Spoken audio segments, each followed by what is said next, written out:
гӯштини миллии тоҷикӣ ҳамчун анъана ба ҷашни наврӯз шаҳомати хоса бахшида, ягона навъи варзише мебошад ки мардум, махсусан мардон, ба хотири қувваозмоӣ дар фасли зебои баҳор гӯштин ва ҷашни наврӯзро интизорӣ мекашад.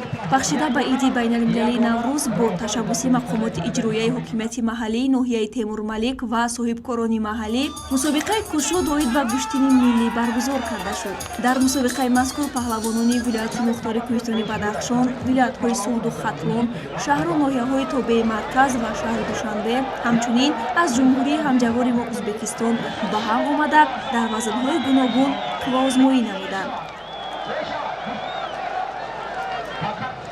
мусобиқа тибқи қоидаҳои муқаррарнамудаи Федератсияи Миллии Гӯштингирии Ҷумҳурии Тоҷикистон дар издиҳоми мухлисони зиёд гузаронида шуд. Чун дар мусобиқа 3 шоҳҷоиза яъне автомашинаҳо гузошта шуда буданд, рақобатҳо хеле шадид сурат гирифтанд.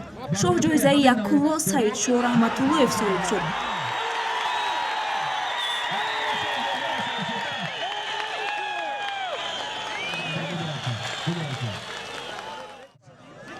барои ҷоизаи олии дуюм Саидҷамол Алимардонов ва Хуршед Маҷидов бо ҳам нерӯ санҷиданд. ин қуввасанҷӣ бисёр ҷолибу диданӣ сурат гирифт, азбаски дар ҷараёни рақобат Саидҷамол аз дасташ лат хӯрд, аз идомаи сабқа даст кашид ва Хуршед Маҷидов ғолиб дониста шуда соҳиби шоҳҷоиза гардид.